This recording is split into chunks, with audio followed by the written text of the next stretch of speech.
Dios le bendiga y Dios le guarde, hermano, un hermano católico. Bueno, hermano, vamos a empezar por algunas cosas. Primero, mi formación académica como pastor no viene por Google, ¿no? Estamos muy grandecitos para la guachafa.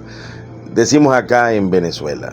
De editorial CLIE, que es una editorial de las más importantes de España, tengo de este autor, Samuel Vila, el doctor Samuel Vila, 5 libros de historia de la iglesia. ¿Estás viendo allí esa biblioteca de fondo? Mira Google, el Google que tengo acá. Mira el Google ese. Todo esto es Google.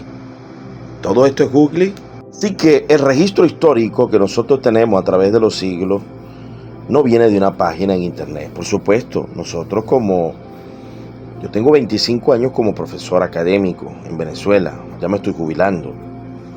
25 años como profesor de aula, coordinador de especialidad,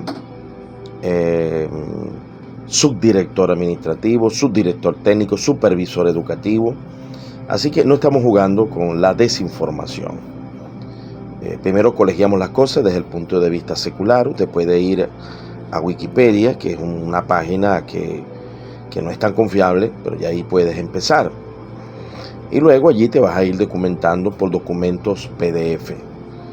Y la metodología de la investigación nos hace registro, inclusive el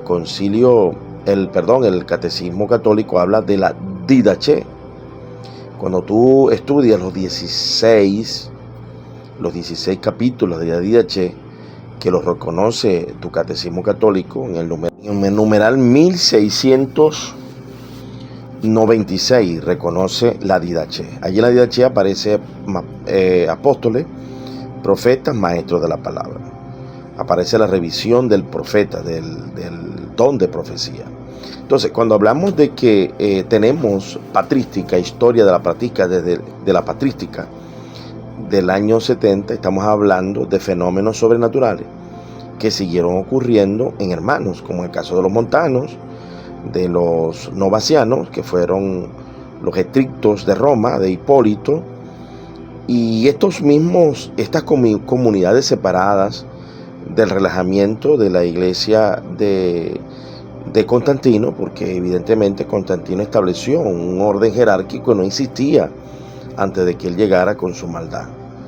Desde ese entonces, desgraciadamente, la iglesia católica política, relajada, pervertida, asesina de la historia, ha querido reclamar algo que no existió en el libro de Hechos. En el libro de Hechos no existió un papa. Existieron 2 grandes líderes que liderizaron los judíos para los judíos cristianos, Pedro, y los gentiles, Pablo. Entonces, cuando Pedro quiso meter las uñas, entre comillas, Pablo reprendió públicamente, porque el líder de los gentiles no era Pedro, era Pablo, y Pedro estaba haciendo algo indebido, fue reprendido públicamente. Entonces, la evidencia, la megalomanía papal, el monopolio papal, sembrado por Constantino y sus diabluras, su perversidad en manipular, afectó significativamente la santidad de la iglesia. La iglesia dejó de ser la iglesia perseguida para convertirse en una iglesia perseguidora. Esto desde el concilio de Nicea se establece persecución y asesinato hacia los arrianos. Luego los arrianos se hacen fuertes. De igual manera se le persigue a los trinitarios porque los dos estaban relajados. Ya eran apóstatas del Sermón del Monte. La iglesia puritana se mantuvo como Esmirna. Si tú pones a ver las 7 iglesias, cada comunidad se mantuvo separada en el liderazgo, porque cuando Jesús le habló a los del Apocalipsis, le habló a cada cabeza, no le habló a una cabeza general, como ustedes la presentan. Por eso es que te tienen manipulado y te quieren como los testigos de Jehová, que el que se sale de allí no es salvo. Eso es mentira, eso es secta. Igual que los adventistas han entendido un poco más, los mormones también han entendido. La iglesia católica también lo entendió en este numeral. En este numeral, la iglesia católica debió reconocer esto antes de los asesinatos crueles del Concilio de Trento, Pío IV, Paulo IV. Dice en el numeral 819, además, muchos elementos de santificación y de verdad. Hay elementos de santificación y de verdad. Existen fuera de los límites visibles de la Iglesia Católica, del rito romano. ¿Cuáles son esos elementos de santificación? La palabra de Dios escrita, que es la Biblia. La Biblia que ustedes tienen, que nosotros tenemos, que es el Sermón del Monte, el Sermón del Llano. La vida de la gracia. ¿Qué es la gracia? Aceptar a Cristo como tu Señor y Salvador. ¿Tú crees aceptarlo todos los domingos en la Eucaristía? Bueno, yo lo acepto todos los días.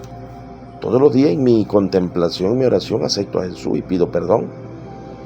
Y vivo un día a la vez en el yugo que Jesús estableció, que es su palabra. Y esa vida de la gracia me hace santo delante de la presencia de Dios. La fe en Jesucristo. A través de la fe, Romanos 5:1, tenemos paz para con Dios, hermano.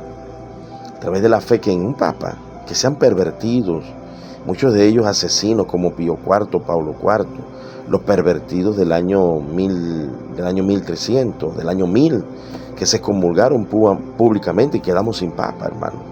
Ahí está la historia no puede ser contradicha. Lo que pasó, pasó, hermano. La Iglesia Vaticana de Roma se descarrió. Y Dios ha levantado hombres santos en medio de ellos. Félix Torres, Erasmo Rotterdam, Han Kung, gran doctor de la Iglesia Católica. Porque Dios te los ama y Dios quiere que ustedes se santifiquen. Dice, la vida de la gracia, la fe, la esperanza. Yo tengo esperanza en mi Cristo, hermano. Todos los días me levanto amándolo, saboreando su palabra, amándolos a ustedes, enseñándoles catequesis. ¿Y por qué le enseño catequesis? Porque si yo te enseño directamente por la Biblia, tú vas a ver o vas a creer que estoy torciendo la Biblia. Te estoy usando lo bueno de ustedes para que entiendas en un despertar espiritual que si te quieres quedar allí tienes que vivir esto. Mire, la esperanza, la caridad, que es la santidad, hermano, y otros dones interiores del Espíritu Santo y los elementos visibles. Otro numeral. La Iglesia se siente unida, o numeral 838, por muchas razones, con todos los que se honran con el nombre de cristiano, a causa del bautismo. Yo fui bautizado en el nombre del Padre, del Hijo y del Espíritu Santo 2 veces, en la Iglesia Católica y en la Iglesia Pentecostal. Dice acá, dice por muchas razones, con todos los que se honran en el nombre de Cristo, a causa del bautismo, aunque no profesan la fe en su integridad y no conserven la unidad de la comunión bajo el sucesor de Pedro, entre comillas. Que no creo eso del sucesor, pero bueno, eso lo creen ustedes. Entonces a ti te conviene saber y entender, amado hermano, que aunque no estemos bajo la cobertura de ese señor del Vaticano, y gracias a Dios que no estamos, porque esto nos permite tener independencia para estar conectado directamente con la cabeza, que es Cristo, el Espíritu Santo. Ninguna persona es condenada por obedecer el Sermón del Monte, hermano. Ninguna persona es condenada por obedecer el Sermón del Llano, las parábolas de Jesús. Y en todo el pensamiento de Jesús no está el llamado a obedecer de manera estricta a un pervertido de la fe, como es el caso de Francisco. Francisco se ha extraviado, hermano. Cada día se acercan más al lobo y rosa. Por eso que te puse esto. En esta iglesia, Sodoma, poder y escándalo en el Vaticano. Federico Martel, hermano, entrevistó arzobispos, cardenales, hermanos pervertidos en esa cueva de jauría de lobos allá en el Vaticano, hermano. Se pervirtió, hermano. También se ha pervertido la iglesia pentecostal, anglicana, todos. Esto nos lleva a aferrarnos a la oración, a la búsqueda de la palabra de Dios, hermano. No salgas a defender lo indefendible. Nosotros, en mis 30 años como pastor, licenciado en teología bíblica con doctorado, hermano, somos unos muchachos, no somos unos infantiles. Y 25 años como profesor académico. ¿Viste la cantidad de libros? ¿Tú crees que eso es Google?